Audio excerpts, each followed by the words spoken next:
the show. And today, my guest is Holly Moore. Holly is the CEO of the female-founded, Manchester-based full-service events agency, Make Events, and the host of Anything is Possible podcast. After recovering from a 5-year battle with OCD, a battle Holly was told she would never recover from, Holly's mantra became, anything is possible. Now she aims to empower, motivate, and inspire people of all backgrounds and ages that anything truly is possible.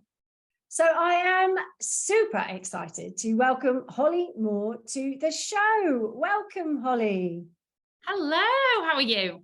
I'm great. I'm so pleased you're here because you really do have such an inspiring story, and it's one that I don't think is told very often. I certainly haven't heard it many times, and it really is a pain to power journey. You're very inspiring, and I've just got to know you pretty recently, but I do think you're fab. So I really know that your content is going to resonate with my audience. So why don't we start with you explaining a little bit about who you are and how, you know, what you've been through, your story.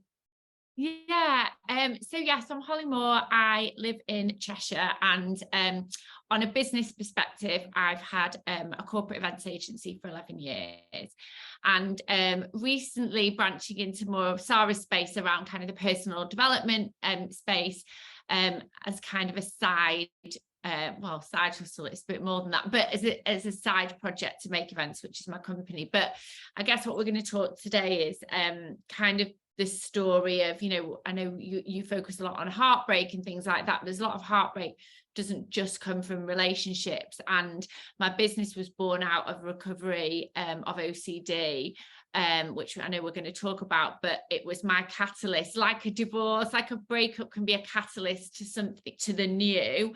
My recovery from a mental health illness was my kind of breakthrough into setting up my business, really.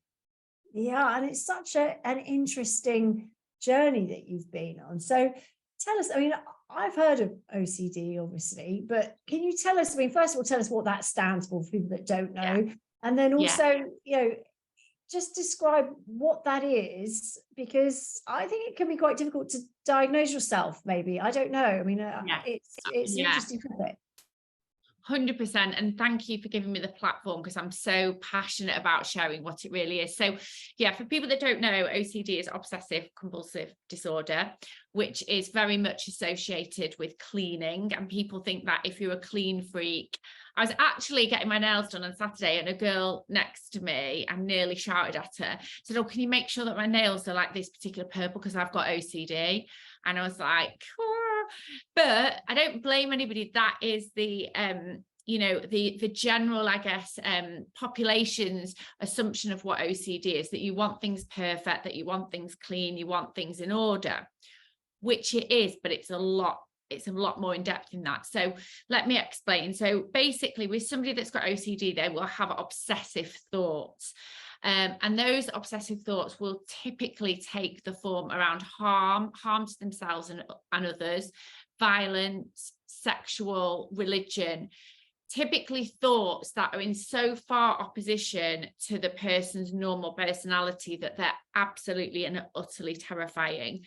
So an example might be, if we give like an extreme example, that a mum might think that she wants to stab her children, kill her children, and she will have this thought, and if you've got OCD, your brain just clicks onto it, grips it, and it goes round and round and round, and it sprouts and it sprigs and it twigs off here, and it is just all consuming. But if you can imagine that actually that's in complete opposition to that mum who loves her child, cares for her child, it's like her worst fear manifesting inside of her head.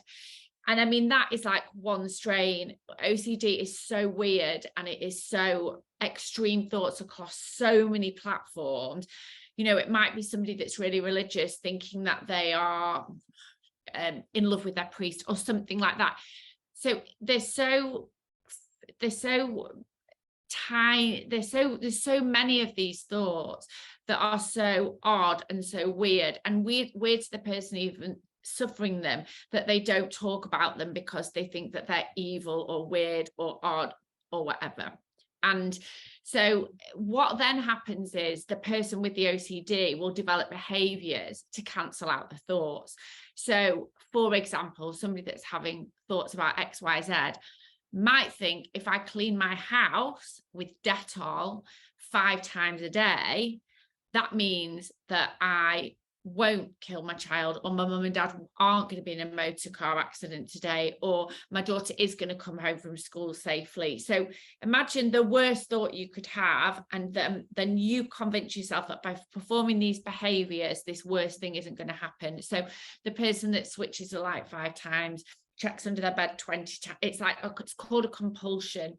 And you basically believe that if you don't perform this compulsion, this horrendous thought is going to happen and become true.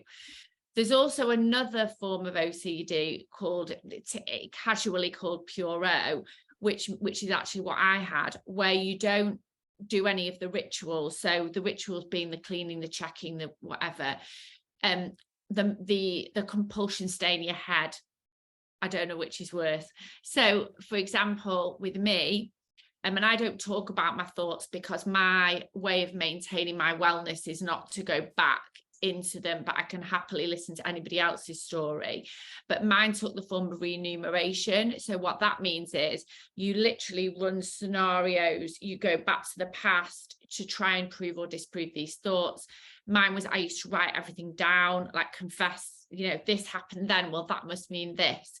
And the other thing that I did was, which when you look back feels so horrendous, is you'll look for reassurance. So my thing was, I used to tell everyone my thoughts to look for reassurance that they weren't true. But if you can imagine, your thoughts sound so weird that actually, when you get well, you're a bit like, So it's a really horrendous disease. And because it typically, how I call it disease, an illness, the reason it's so awful is it generally, the people that have it are generally really quite kind and nice people. And if I can explain to you that your brain is so disordered that you genuinely believe these thoughts, to wake up every day thinking that is absolutely terrifying.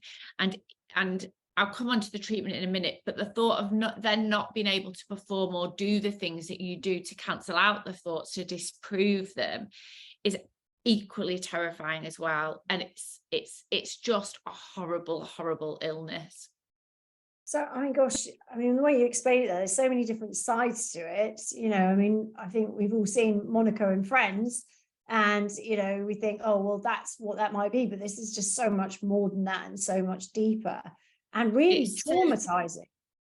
It's so debilitating. I actually read an article, and this will probably sum it up, actually. I read an article yesterday about a young guy that was gay, and he was coming to terms with his sexuality, and he got triggered. So you can often get triggered by the news or documentaries or things like that. And it was something on being transgender. And he got triggered by that, and then convinced himself that he wasn't gay, that he was trans. And obviously, this is what I was saying about the doctors thing. Going to the doctor's just exploring the fact that potentially he's trans. And then actually, when he got the right help, that was actually a form of OCD. He was gay, but he wasn't trans. And so it's very triggered. I don't know if it's got worse with social media and things like that, but it can be triggered. I know somebody that was triggered by jury service. Like, it can just be, if it's dormant, latent, which it tends to be, it will be either a really stressful situation, or say that person is it's dormant in them, let's say, it will be then triggered in a stressful situation. Wow, that's interesting. So are you born with this then, that could be triggered? Some people have it and some people don't.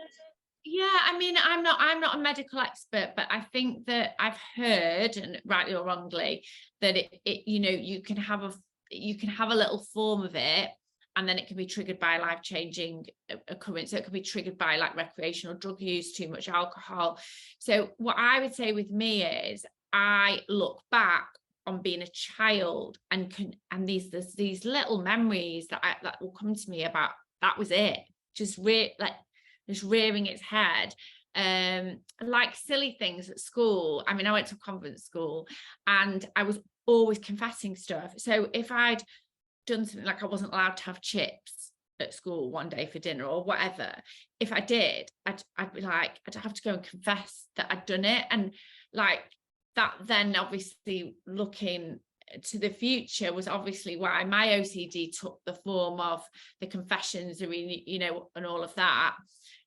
But when I look back, there's just tiny little traits of it that I must have had that I didn't realize. And actually, when I've interviewed people, one of my podcast episodes is with a recovered patient, he says as well, he believes he always had a really like low level of it, and then it obviously just got triggered.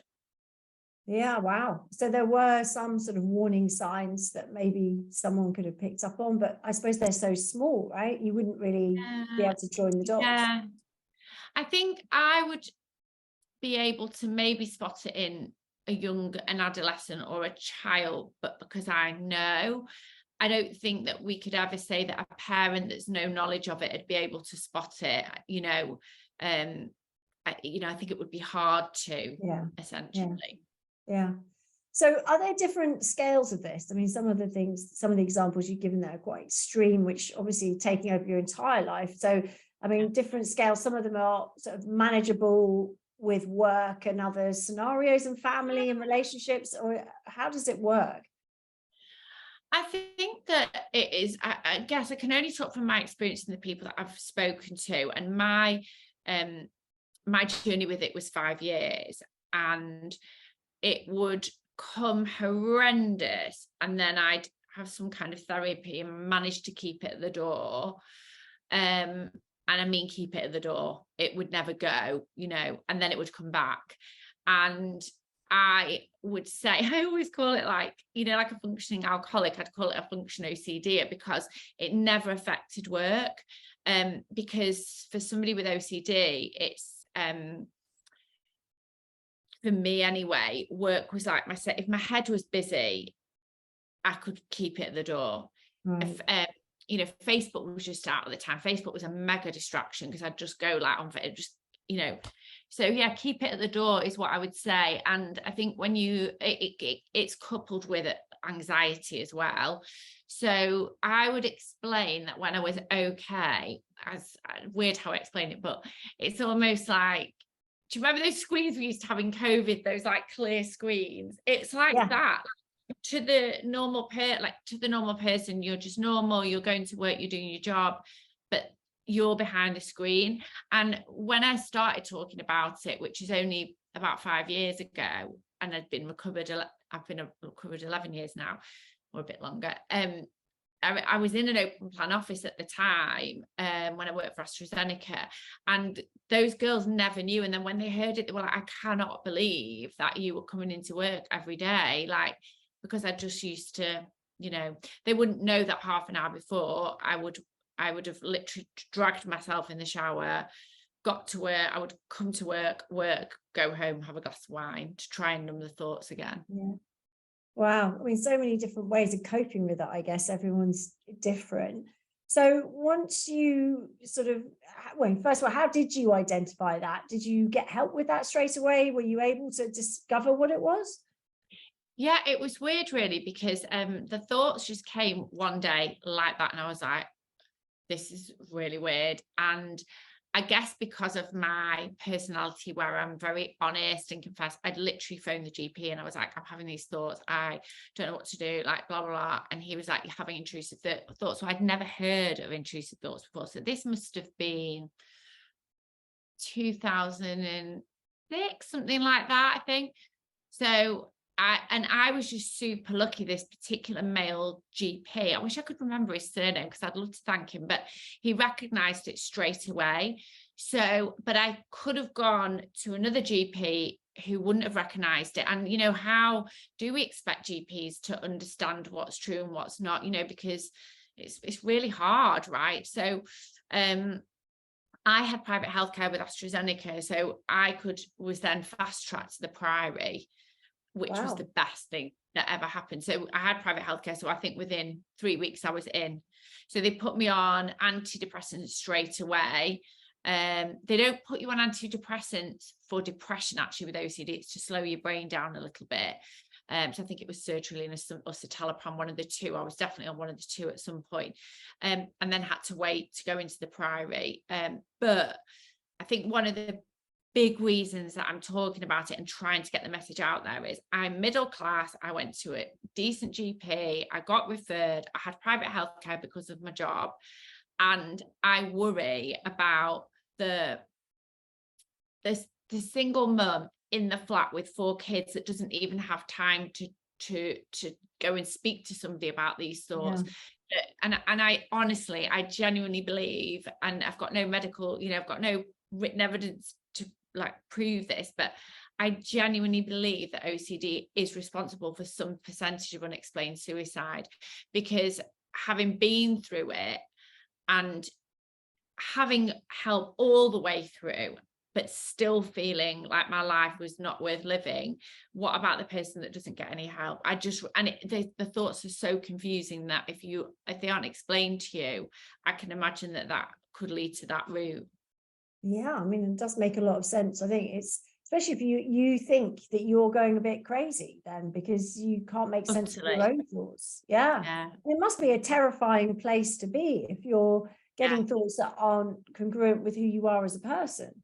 Yeah, 100. I mean, I would wake up literally in a cold sweat, and I've only lost in grief. I've lost my nan and my little dog. That, I've been very, very lucky so far.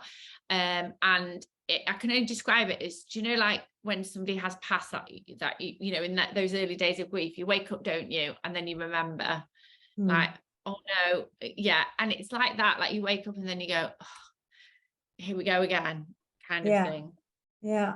It's like that trauma from a breakup or a divorce, even. You sort of wake up and exactly it's a new day, and then it hits you like a tsunami, and you're like, oh my gosh, but I'm dealing with all of these negative emotions. Wow.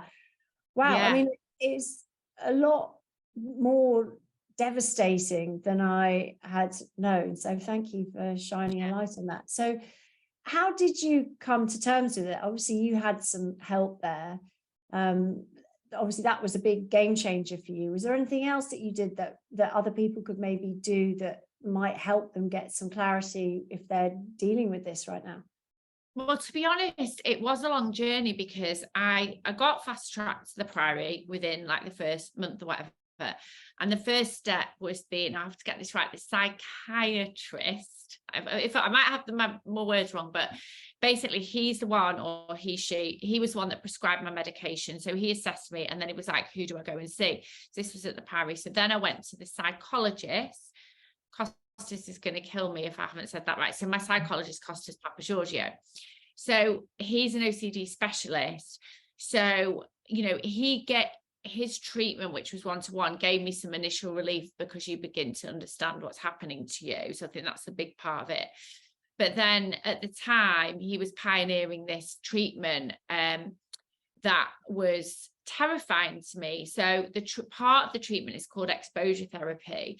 So again, to use an analogy, if you think that your parents are going to die today, unless you scrub the sink 25 times.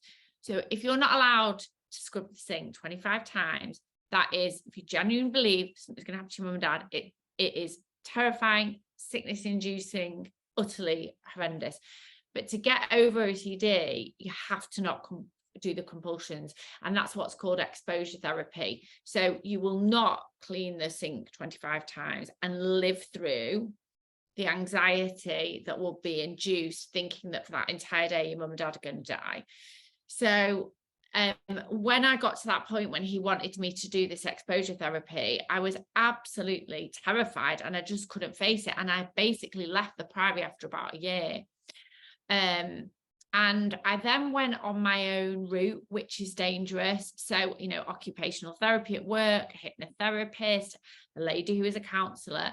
And again, it brings a short-term relief, but it never went away, and then it would come back with a vengeance. So, I'm talking like I wasn't happy during that time. And don't get me wrong, like I was, I could live a life, and but it was always there, kind of thing. So then it got to like 2000 and I want to say 10, the New Year's Eve of 2010 actually, and my partner went to bed, and I literally sat and that rocked in the lounge and sat up all night. And I texted my one friend that knew all about it and was like, I don't know what I'm going to do. I can't sit with myself. I don't know what I'm going to do. I don't know what I'm going to do. And she came and met me in McDonald's car park in Macclesfield. She'd been out because it was New Year's Eve. She got a taxi and just sat with me. And then my ex at the time said, I think of all the time that you've had this, the best you were was when you were at the Priory. But obviously I'd left because I was so terrified. So I rang the Priory, that it was either the New Year's Day or the 2nd, because genuinely at that point I was like, I cannot live with this. I'm not saying I had suicidal thoughts. I was literally like, I cannot live this way. I mean, I just can't. So I phoned the Priory and I was like, will you just admit me? I want to come and stay. And they were like, firstly, you're not on our records anymore because you left us 3 years ago. Secondly, that's not what we would prescribe for OCD treatment. Like, we need to see if Costas will still take you on, because you discharge yourself. And no, like he was chasing me to be on the treatment, and I was so terrified. So I think eventually Costas called me and he said, Holly, I can't just like readmit you because I don't know what you've done for the last 3 years. I think I even paid to go on some random course in London. There's so many sharks out there. I didn't go on it, thank God. But saw me and realized the state I was in, and I was like, I'll do it. I'll do whatever it takes now. I'll do it. So he then enrolled me, I don't know if that's the right word, onto this 3-month course, which was group therapy, which sounds so weird. But it's a mix of CBT, mindfulness, meditation, exposure therapy. Have I missed anything? I'm not sure. And you would literally every Tuesday afternoon go to the Priory in a group with all of the people that have got OCD. And how it works, to describe it, is your thoughts are so ridiculous, but you're only triggered by your own thoughts. So I have my thoughts, and then David over there is having thoughts that he's going to, I don't know, harm his dog, let's say. So his thoughts are so different to my thoughts that I can listen to him and go, you're not going to hurt your dog. You love your dog. Don't be ridiculous. And so eventually the penny starts to drop that you're thinking all these people's thoughts are ridiculous. They think your thoughts are ridiculous. So actually, like, it's so weird. And then also there's stuff that you're asked to do, and you, like, one of mine was disengaging with the thoughts. I found that really, really difficult. I was like, how do I sit with a thought? Like, how, like, I don't understand it. I'm not getting it. But then other people were starting to get it. And then one day I was like, it happened. I did one meditation and I didn't engage with the thoughts. And then you're like, right, okay. So Costas has come up with this treatment, and it basically is genius. And then you have to go away and do your exposure therapy, but then you're reporting back in essentially every week. And also, you know, they involve a family member, and I absolutely applied myself for 3 months, like gave it everything, because the alternative was it was unthinkable. And then at the end of the 3 months, with a little bit of work towards the end, I became OCD free in 2011. And came off medication as well. So it's just a horrendous illness that I get. Is so hard for people to understand. And even now I would say my mum and dad and my sister get it, but not fully, because they've never had mental health issues. So yeah, and I think that's so true, isn't it? When you've walked in those shoes yourself, it's, you know, you have a different understanding of that than anybody else would. You know, I think, yeah, I'm a survivor of abuse. I don't think people really understand that unless they've walked in those shoes. You know, going through a breakup and divorce, I don't think people really get that either until you've been through it. So do you think there is a stigma around OCD in society? I don't think it's a stigma. I just think it's misunderstood. So I think that it's hard. It almost needs a new name, because OCD is so associated with cleaning and stuff like that. you know, if it was called intrusive thought disorder, maybe that would make more sense to people. It's just been labeled so badly somewhere along the line, I think. Yeah, and it's interesting. Sorry. It's a hidden illness because people are so embarrassed to share. I mean, I don't share my story, and I've categorically always said that. Like, I'll share what OCD is and I will try and help people, but I'm never going to sit there and say, you know, what happened to me. Yeah, I mean, I do love the therapy, though. The social proof element of it makes a lot of sense, doesn't it? And if you hear it enough times from enough people, then you're going to start questioning your own thoughts, because you're part of that group and you're giving your own opinion. So I think that's really powerful. So I love that. So if people listening to this, they're thinking, well, I need a bit of help, is that what they should be looking for? I believe so. So it's actually quite interesting, because when I finish with Costas, I always, although I'm OCD free, I see him every 3. I didn't see him for about 5 years, and then I was going through a divorce, and I was like, listen, this whatever reason for the divorce, like, it's going to be hard. I need. Costas is the one that knows that. And I was worried that a life-changing event would trigger it, and, you know, am I going to meet somebody new and I'm going to have to explain it to them and all that kind of thing. So I re-engaged with Costas at that point, because I thought, he knows all my history, I don't have to re-explain it. So basically now I just see him every 3 months, because I always joke like I can't break up with him. And anyway, so basically I was always frustrated that he's the only person that I know of in the UK doing this particular treatment. So he would do it at the Priory, Manchester, Altrincham, and then London. And I just had this like goal that when I could, so my business is called Make Events, that I could set up a foundation called Make It Better, and I would be able to pay for people's treatment at the Priory. But like, legally, I could never have done it.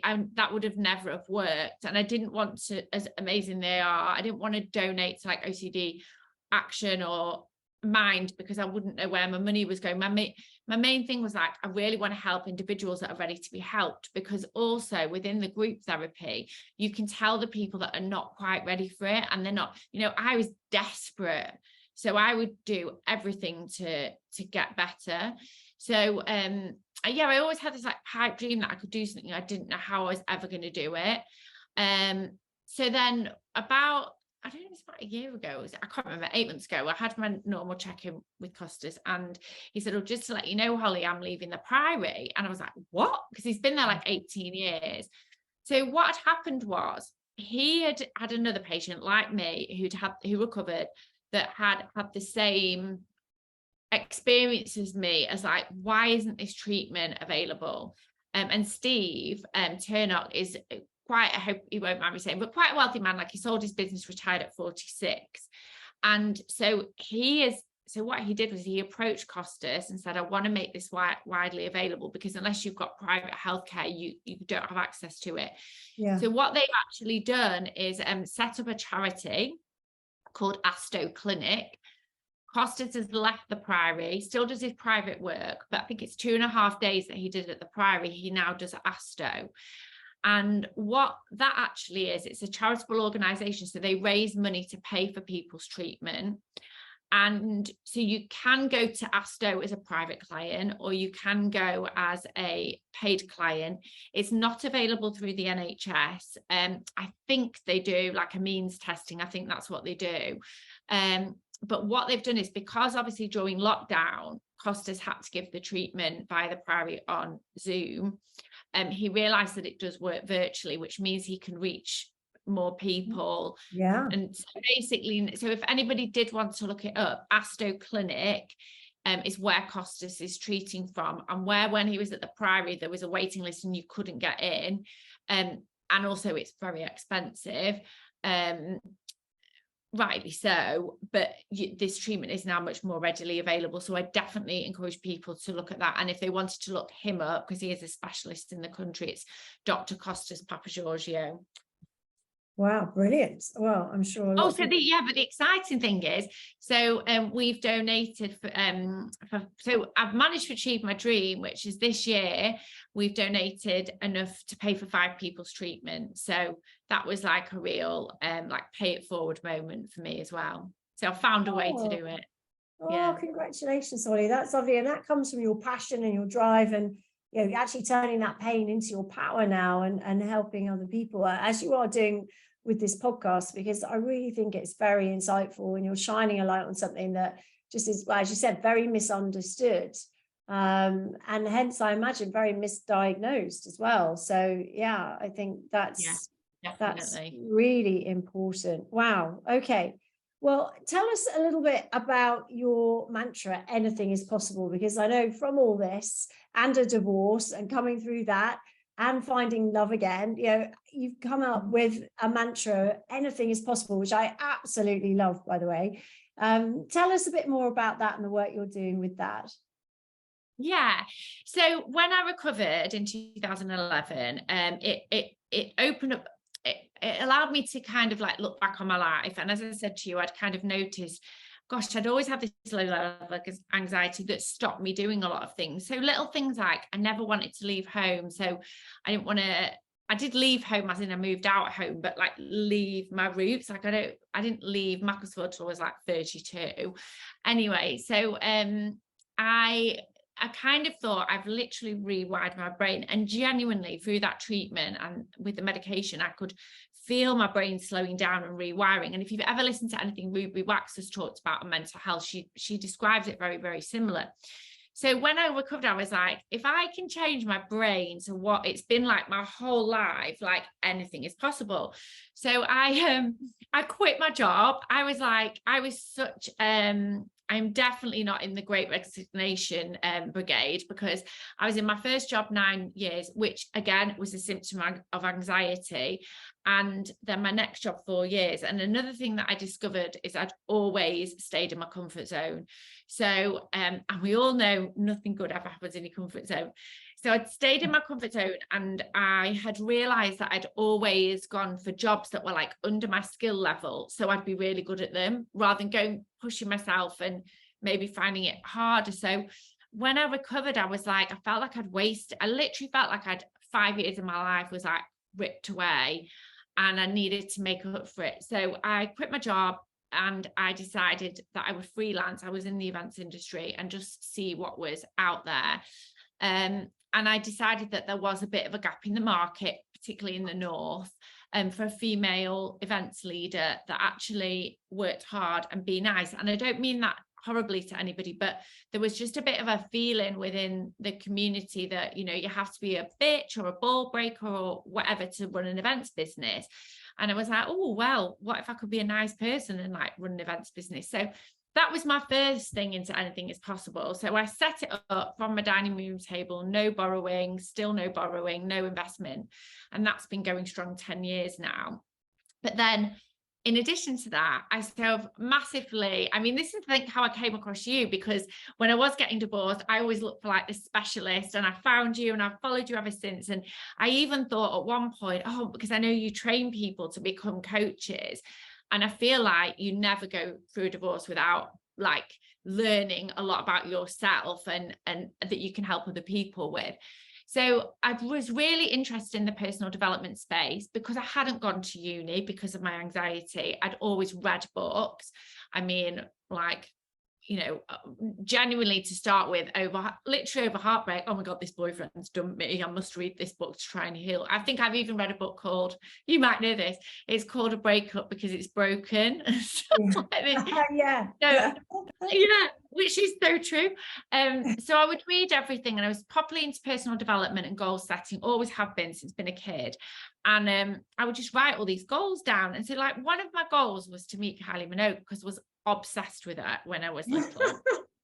still am slightly. And then in 2000, I think it was like 2016, 17, I actually worked with her. So she was like the headline act on a birthday party I was doing. And I got to know her. That's some birthday party. Oh, it was. By the way, they had Ronan Keating and Kylie Minogue. So It Wow. was insane. And I worked with her team beforehand. I was getting her side of stage. She signed all my scrapbooks. She was nicer than I could ever imagined. And I was like, I have manifested that because I wrote it down and that's what's happened. So it got me like really thinking. And then also with the whole like divorce thing, you realize that, you know, all these reasons you might not split up with somebody or might, you know, you very rarely ruin your life. I heard that term the other day. You very rarely completely ruin your life. Like everything, you get over everything. And I've been through heartbreak in my 20s, actually. I was literally, my boyfriend that I was with like early 20s, I was with him 5 years, like, you know, he literally broke my heart in my 20s. And I was like, because I got over that, I was like, you can get over heartbreak. So I think like that set me in, you know, so I think I read a lot around that as well. I read like, is it conscious uncoupling, you know, the Gwyneth Paltrow, the Christmas one and all that. So I just got super interested in this idea of living many lives within one life. And you know, this whole thing of like, you need to go something, if the pain of staying the same becomes greater than the pain of staying where you are, you have to understand that to make a massive change, whether it's, you know, losing weight, whether it's changing jobs, whether it's leaving a relationship, you are going to go through some pain. Like that's just non-questionable. You know, to go from here to here, that's going to be super hard. But if you're willing to put the work in for that part, then the result on the other side is far greater than where you were before. So I guess, I don't know, I had girls in their 20s messaging me saying, oh, I want a personal brand and I want an events business, which is great. And they would want inspiration on how to do that. But then I'd have people in their 40s messaging me like, oh, I don't know, you know, you're so inspiring, but I've missed the boat. And you know, oh, I've got the kids and you know, and I was like, oh, there's so many people like settling. In every aspect. You know, I'm overweight, I'll always be that way. I'm not techy, I'll always be that way. Like, you don't have to, you can change at any time, as you know, whether it's a relationship or whatever. And I'm just fascinated with, you know, I'm proud of myself because I've got over a mental illness and set up a business and everything that comes with that, you know, a million lessons.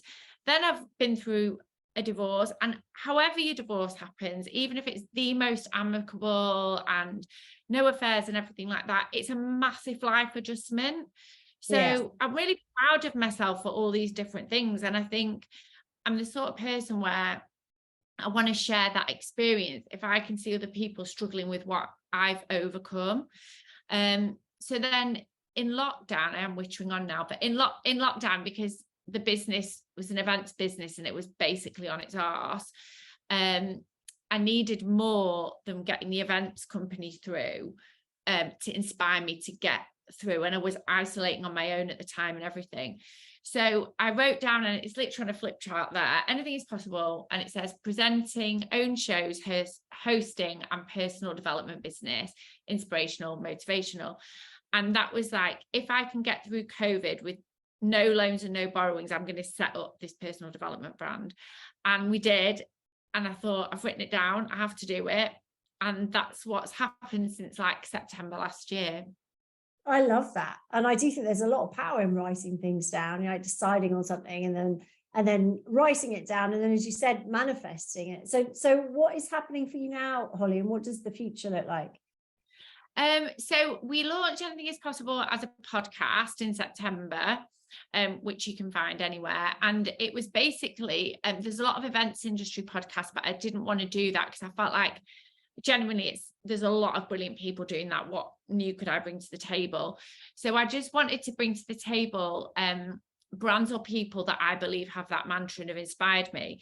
But it's all about empowering you to believe anything is possible for you at any age. So our guests have ranged from like 19 to 80. And for example, one of the guests was Train with Joan. I don't know if you follow her on Instagram, but she's this lady that at 70 years old was like overweight, diabetes, reflux, like all these things.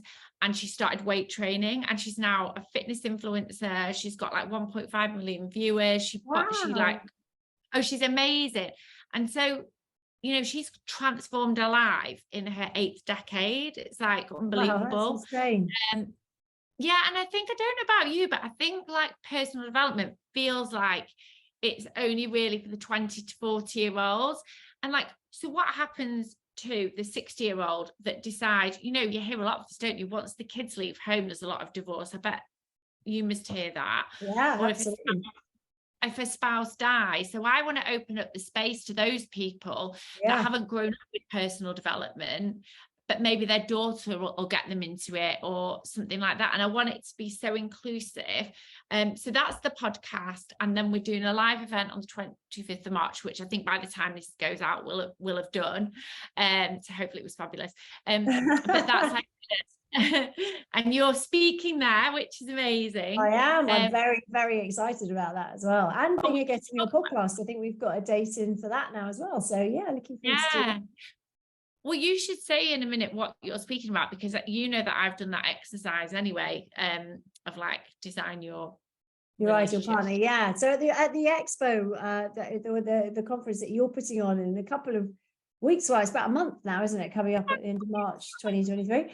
I'm going to be talking about how to design your ideal partner and how to safeguard yourself when you are dating after going through any kind of breakup. Because I think we have to learn the lessons, don't we? If you don't learn the lessons and bank them, you keep on making them. So it's a chance to sort of get off the treadmill for a bit, rework and rethink quite carefully about what you want and who you are, not just what you want, also what you need from a partner. So we combine all those, and we're going to get the audience working on that and designing a partner that they've got a really good chance of being successful with. So they've got more chance of spotting it. A bit like you were saying about writing things down and putting it on paper and actually thinking about it carefully, because that's the best chance to manifest what you want. Well, we were chatting, weren't we? And the really weird thing is, so as you know, I write everything down, and I actually started journaling when I first became single because I felt like I could really be open and honest with my thoughts. And so I'd done Tony Robbins and done a similar thing where you write down like your ideal relationship, and it's like, but it's your ideal relationship rather than person, isn't it? So it was like what we would do together, where we would go, how I would spend my time, how he would spend his time, etc. And wrote this all down. I mean, my friends think I'm crazy. And then when I met Joel, my boyfriend, like, I mean, he is totally accepting of all my weirdness. And, you know, like I've documented our whole getting together in my diary, which he, like, I've read to him, and it reads like some really crap novel. But like, I'd literally written down, so when I was prepping for Anything Is Possible conference, I like trawled over all my journals and notes to write all my content. And I was like, oh my God, read this. And it's 2 pages of like ideal relationship. And I'm not even joking. It describes our relationship literally. Like, it's so weird. And I'd read that like 5 years ago, put it away. But obviously in my head, I was looking for a personality rather than you know, whatever you would describe. You know, we normally go, don't we? I mean, I'm quite lucky. I did get 6 foot dark hair and all that, but actually it's all the relationship and you know, and how we are day to day together that makes you happy. Yeah, exactly. It's not just what you're physically attracted to, which is really important as well, but there's so much more to it. And I think quite often we don't think about that. We just go for what we're instantly attracted to. But if you keep attracting the wrong kind of partner, you're making the same mistakes over and over again. I think a lot of us have been there, me included. So yeah, absolutely. Well, it's been fascinating talking to you, Holly. I mean, I'm super excited to work with you coming up in the future as well, and to see where you go with your journey, because, you know, you're doing amazing things and inspiring so many people. Where can people go to find out more about you? Yeah, so I guess Instagram's like my main platform. So it's I am Holly Moore Events is my personal one, but that's totally open.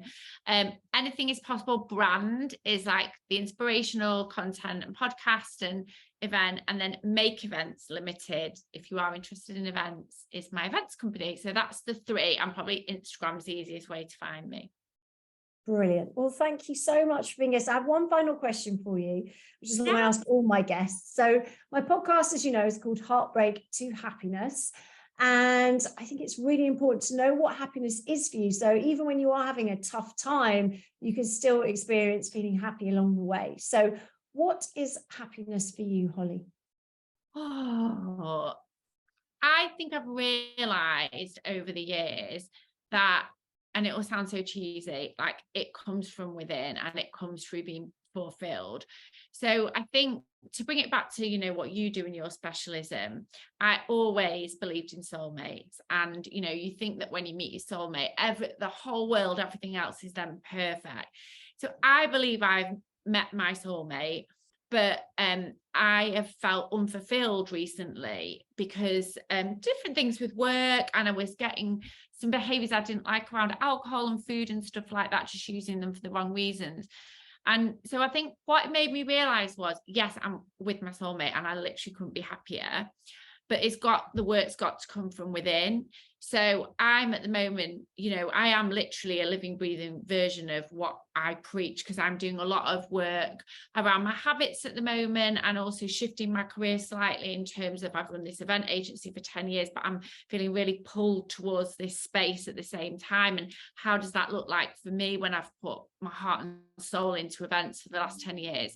So I think happiness for me is understanding it does come from within, and then that tells me that even if you are single and if you are going to go through a divorce, you're going to potentially have a period of that, like, genuinely work on you, date yourself, you know, understand what makes you happy. Like, I do a silly thing, like I've got a list of 100 things that I can go to at any one time to make me happy, and one of them's like a latte in Starbucks, you know, like, so it is that. And I think when that is right, everyone says it, but that is genuinely when you probably meet the right person, when you're aware of yourself. So I think it's knowing yourself and being able to be comfortable with yourself. Yeah. And Well I'm not there said. yet, by the way, but Wise words. But what I love about you is that you walk your talk, and you are very honest and very brave, and you are not afraid to face any challenges head on, which I think is the only way to get through things. If you stuff them down and you run away from them, then they tend to follow you around. But you have searched out the answers and made so many breakthroughs and shifted up so many gears that you really are inspiring, Holly. So thank you for your time today, and thank you so much for being such an inspiring guest. oh, thank you for having me. That's it for today. To find out more about Holly and her work, do head over to anythingispossiblebrand.co.uk, and I look forward to you joining me on my next